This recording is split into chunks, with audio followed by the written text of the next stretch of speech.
is all favoring Beyond the Game. Yeah. There are a couple of heroes that could maybe help TimeFlow out in that regard. We saw a very interesting approach yesterday to sort of keep the turtle in check. It didn't really work out because the one still managed to win that boss fight in epic fashion, and that was set Anubarak. However, Anubarak is banned by TimeFlow, so I'm not sure whether they're going to shoot themselves in their own feet here if they ban stuff out that could actually benefit them. So we see the Abathur being hovered. I agree with you. We did actually. Abathur isn't a good Abathur copy. Abathur isn't a good Abathur copy. That is correct, Chris. Well done, but it's not viable. Abathur isn't. Hanzo is not a good Abathur copy. He is unable to really get a huge amount of value out of it, but he does make a very solid hat target in order to stay alive. However, Rhaegar, for example, if they wanted to go for some kind of immediate hyper carry and just let Hanzo go to work, Rhaegar is a fantastic copy, and they are still open to pick, say, something like a Muradin or Arthas if they wanted to continue into that style. Or so, Sonya. The thing is, in order to counter Turiel, I think you can go for two routes. A, you go for full burst damage with a lot of CC combined, and then you're trying to blow somebody up before Turiel can even react. You maybe interact him during the Sanctification, which is something we saw yesterday happen multiple times in HGC Open Division Europe. Or you go for the more skirmish approach. You go for a lot of sustained damage. You go for heroes like Lunara, Gul'dan, and then you wait until eventually you're going to outpush and outdamage your opponents. However, this is also a risky endeavor because it's not always going to work, especially if you have Uther in your team who's rather a mana-hungry support. If you had a hero like Stukov, say, or Morales, then you could maybe out-sustain your opponents. But right now, I think TimeFlow is going for the first route that I mentioned. They're going for full burst damage with that Alarak, with that Li Ming. I'm curious to see whether that's going to work out for them. They have ability power for days here. Yeah. The Alarak burst is actually often underestimated. He's not just a silencing machine. And, well, Li Ming's burst is never underestimated. That's basically all she is. So very cool to see here, that kind of lockdown. And they still have the option for even more lockdown and burst if they want to as their last pick. So BTG, how are they going to react to it? They already have a reasonable burst support and cleanse with a little bit of shielding from Tyrael. But they currently, unless they were to go Judgment and risk fighting without Sank against an Arthas, how do they plan on killing the Li Ming and dealing with that Alarak? Yeah, that remains to be seen. I mean, right now we saw both playstyles by Tyrael in HGC China. A lot of Judgment, a lot of Sanctification. Actually, I think China is one of the few regions in the world that has an astounding amount of Judgment plays that also work out. I mean, we saw yesterday in the Open Division, for example, yeah, Tetra, I was watching you very closely. We saw Judgment plays, and it didn't work out. It just didn't work out too well for them. Yeah, I mean, they blew up the hero like once. It just didn't work out after that. As we do, in fact, see that Muradin coming in, and the Tychus. Tychus against Arthas. Very much a favorable matchup for the Tychus, as he can consistently burst through a huge amount of the Arthas' sustain, and also can outrage him in the ultimate form, forcing Arthas to overextend. And here's the reaction I was thinking. They wanted some... They already have their burst damage. Where's their sustain damage? Where's their extra frontline? Alarak can sort of frontline, but not very well. And that is it. It's the Illidan. That is super cool to see. I mean, Illidan already is such a strong statement, and you basically snatched away one of the primary counters, which is, of course, the Arthas, thanks to the attack speed slow. And if you think about it, only Muradin could really pose a serious threat there for the Illidan, and I'm not sure who's going to play Illidan, but if you talk about Timeless, man, and the way he plays Illidan like a young god, I think chances that he's going to rock that hero are very high. We saw in the highlight clip earlier where we introduced the MVP of TimeFlow, which, due to the Chinese and analyst, was Timeless. He was actually playing Illidan and killing SPT. And this was a game they actually, I believe, came quite close on, or they won. It was either on that or Volskaya that they actually beat SPT. Yeah, pretty crazy. So even a team like TimeFlow, who's currently sort of in a slump, can take games of any team, even the top dogs in the league on a good day. And that is just what makes HGC China so exciting. By the way, Tetra, I had to refresh, and I'm now sitting on a 9-second latency for you. I'm still on 11. I will give a refresh. Cool. So yeah, which draft are you leaning forward to the most? Do you think Illidan has what it takes to surprise beyond the game, or do you think they're Hanzo, Tyrael, Muradin? You know, it's a very safe composition will reign supreme. I think one of the classic counters from all the way back in Alpha for Illidan is actually Tychus, due to that kiting capability with that overkill. So I would be interested to see if that is the path that they go down here. I am on 10, that will do. That'll do. So, on the left-hand side, ladies and gentlemen, give it up for Beyond the Game, represented by Druid on that Rhaegar. 619 plays Muradin, CJZ goes on Tyrael, LLK, the sub once again playing here, goes on Tychus, and last but not least, we have Feepdi on that Hanzo. And on the right, it is TimeFlow with Timeless on that Illidan Cat, playing the Li Ming, 11 on Alarak, Atui on the Uther, and F-Show is playing that Arthas. Once again, the team very much swapping around who plays what and what role, but still interesting to see. You mentioned Cat as like the main, one of the main tanky-ish players, this time bringing out a ranged assassin. Which is crazy. I mean, sometimes Timeless wants to be the main tank, especially on Garrosh. Now he's on the melee assassin, as you said. Former main tank yesterday, now on the assassin. I mean, you cannot predict the lineup of TimeFlow by any means. And F-Show, by the way, on that Arthas. I do want to highlight one thing, though. Cat on the Arthas yesterday looked extremely wonky. He almost looked uncomfortable on the hero he played. So hopefully, for TimeFlow and himself, of course, he can shine a little bit more on the Li Ming now. Yeah, hopefully, maybe he is actually a ranged assassin main, but was forced to adjust due to the drafting style of TimeFlow. But this time he has been sent to the bot lane to play against Tyrael, and it's just better for Li Ming to just not use too many abilities in this lane. Tyrael outsustains her, so just use the abilities for wave clear. You're not going to out-trade him at all. Yeah, and already Timeless showing us a sneak peek of his unique talent builds, because he didn't go for the Immolation. He went for the Battered Assault, which is kind of cool because it increases the Sweeping Strike's basic attack damage to 5 seconds, basically, allowing him to hit harder for a longer period of time. Indeed he does, which is very good for team fights. Yeah. But the fact is, Illidan can PvE on his own and excuse me, without Immolation.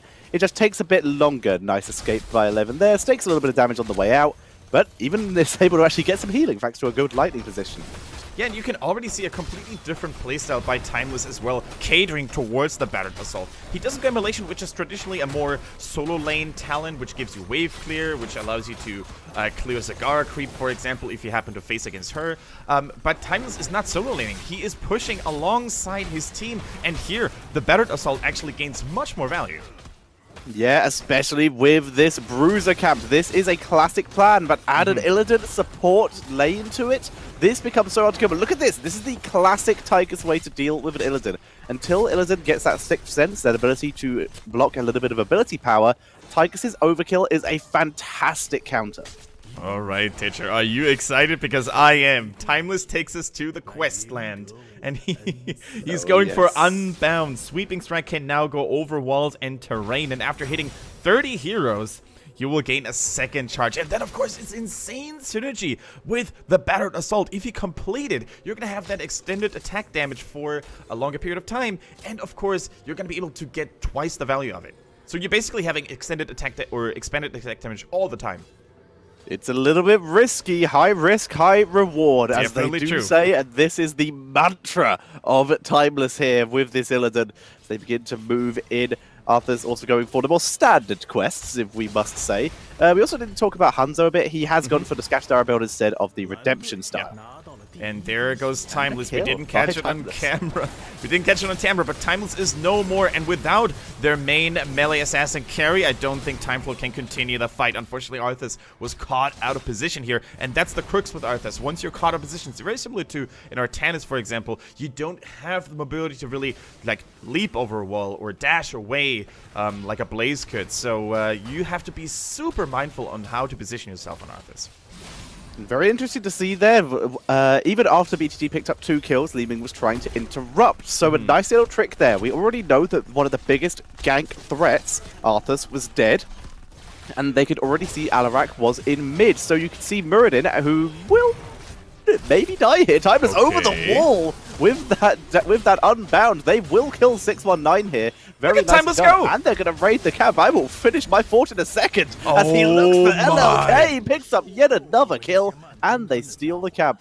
But what I was going to say, just to shout back to Muradin to before he died, what he did there is he treated his body like a goalkeeper's in football when it's only him and the person shooting the ball. Moving forward, lowering the angle that Li Ming could get a decent shot around him, because Li Ming was the main hero who could interrupt the tribute channel. So the further forward he moves, the less angle Li Ming had to try and shoot around him. Yeah, and it's safe to say that Timeless made up for his early hiccup there where he died, because the 2 kills, thanks to that unbound that allows him to dash over terrain, they were so cool to look at. But Efsha, once again, in a lot of trouble. A 5-man sandwich around the Lich King, causing him to fall once more. And without their main tank, TimeFlow will have to slow things down, maybe split up, do a little bit of soaking. But in the meantime, beyond the game, they're getting a little bit cheeky. They're smelling their chance here to maybe get an early boss in. Very risky, but they do have a 1-man advantage here. We can see 619 going to wrap around from the side. Good arcane orb though, hitting both the damage dealers. Immediately Timeless going in. Boss is low. 619 coming in from behind to guarantee the boss if it does go down. Timeless gets deleted thanks to that overkill.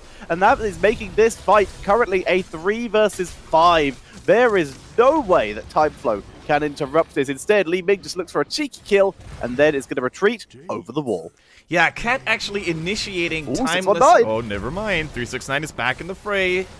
There we go. Okay, but it was so cool to see how the Li Ming poke landed. It was a great arcane orb by Cat. However, the damage dealt was pretty significant, and it baited Timeless to go in there because he smelled his chance. He saw his chance to basically get a kill or two. But unfortunately, thanks to that choke point and that horseshoe terrain, his allies couldn't keep up. That's oftentimes the problem with Illidan. He's too fast. He's too mobile for heroes like Uther or Alarak to keep up with. As we see again, making the use out of that scatter arrow and their heroic talent tier, we see BTG easily guaranteeing themselves this boss. Draken Laser Drill, Kendrick Swish. That is very interesting, and I to be honest, I do like it. Now, Draken Laser Drill is a rather underused heroic ability in my opinion, because the Odin, that's what everybody is used to. It's such a high impact, such a strong heroic ability. However, against an Illidan, oh, never mind, it hit a touchdown from downtown with that arrow, and Timeless gets taken out, blown out of his socks there. But back to the point I was trying to make. The laser is good when Tychus shouldn't rely on auto attacks, right? If Illidan has evasion up, even the mightiest Odin won't help you. However, if you have the laser on Illidan, and you can still use your Q, your spray and pray, then you can really deal significant amounts of damage onto Illidan. It's very cool to see. The ability power damage can be very useful here. It's consistent pressure. It really is great for zoning heroes. If you drop it on Uther even if Illidan is a little bit too far away, that ability to zone out and get consistent damage onto a hero can be a great deal, especially when you're fighting over static objectives. Yeah, definitely true. And once again, Timeless a little bit unfortunate. They're getting hit by a massive Kobe error. Now it is 619 under a lot of pressure. Timeless still needs a little bit of time to join his team, though. 619 was cleansed and as such was able to escape after another really solid game. You can see that consistent damage dropping Efsha very low. He's having to burn all of his minions to keep himself alive. There's the cleanse, keeping him alive. They're trying to turn it around. Sank is very good as Tychus gets Ancestral. Timeless drops the Metamorphosis, gets 4 members, going to get a huge health boost and the Divine Shield. This is the chance that TimeFlow can try and turn this around, but Timeless is down. It's up to Alarak and Li Ming to try and just get 1 kill in the reset, but with Arthur's down as well, they are just losing members left and right here, Kendrick. And we talked about, oh, never mind, 11 gets 1 honorable kill here, and he still gets the healing by Uther, but even that, no. Cat is abandoned by 11, who didn't want to fight no more. He basically realized there was nothing even the best of Alarex could have done there. But yeah, Tetcher, we talked about how the Draken Laser is a nice counter to Illidan, but it is also good against Arthas, as we saw it, for 2 reasons. A, he's not really resilient against spell damage. He only has inherent physical armor. Now, next in line, if you want to use your minigun a lot, which you can't do in the Odin, then Draken Laser Drill is actually the right call, and now Tychus with that minigun and of course all that ability damage is just such a formidable opponent against both Illidan and Arthas. So we see BTG moving on with that curse. They were able to get 3 out of the 4 tributes that came up. as they begin to put pressure onto that mid lane. Looking for F-Show if they can. F-Show lacks a little bit of the hard engage that Muradin does here. He only has that root, so going to be relying on 11 a little bit more if they want to turn this round. Yeah, the curse is here, and the arrow hits once again, Tetcher. It's got 3 members, and they all make it behind the wall, but they're dropped very low in the process. Drop very low. Timeless doesn't even bother helping them because he realizes that the bottom lane needs to be kept safe as well. Minions were already knocking on the front door here. Li Ning clearing off the top lane a little bit. TimeFlow, they're fighting on multiple fronts, but they need to reunite if they want to hold the middle. Illidan's needed here, and he is on the way. Dragon Laser Drill dropped into Arthas once again. This time he just wades forward. Sanctification dropped. 11 gets beautifully Divine Shield. Team will survive. In fact, the most of TimeFlow will survive. As the curse ends, if they can kill these minions, they will be fighting under a keep. Cat trying to dance around Muradin and focus his damage onto Tychus, but Tychus is too tanky as Arthas goes down. Timeless is getting focused, but surviving. Cat is taken out. That's one of the main damage sources. Timeless also flees. They're fighting behind the keep, Kendrick. That is crazy, and they can afford to do so. They can afford to fight so deep in the enemy team's base for 2 reasons. A, there are 3 levels ahead of them, actually 4 levels almost ahead, which gives them a massive status boost, but also the Tyrael Rhaegar protection. The righteousness, I can't stress this enough, justice for all at level 1. It is such a strong talent on the newly reworked Tyrael, providing so much AoE protection, and then the sanctification always spot on here. TimeFlow, they fought valiantly, actually Timeless pulling off a huge distraction maneuver, managing to staying alive, which was awesome to see, but in the end, it just wasn't enough. Wasn't enough. They got taken out. Yet another boss. They just keep coming from BTG here in such a strong position in this game number 1. Remember, these 2 teams are on even points. BTG, they want to make... This is basically going to secure between these 2 teams which one has to play more games in the playoff stage in 4 weeks' time. Very true. Now, Beyond the Game says it's not time to pull the trigger just yet. We're not going to reinforce this boss push in the bottom. However, the next boss just spawned here. ZJZ is already on the way. And Beyond the Game, they're uniting themselves here. They're focusing their strength. And I think with Hanzo clearing speed, it is just a piece of cake to basically get this boss. And with this one, I think they could really turn on the heat. Yeah, this keep is significantly weaker. There's even a tribute to retreat to here if this doesn't go well. What they're going to do is pressure mid. Yeah, they're going to pressure mid and then move on to let the boss work on top as Timeless able to move back. Because the fact is, there's no keep. There's no keep here, so any pressure that they give is going to act as core pressure. This could already be match point here, though. Look at that keep's health. It's almost down, sitting at 25% roughly here. The boss is hitting pretty hard already. And look at that one shield by Tyrael, and he protects himself against all the burst damage coming in by Alarak.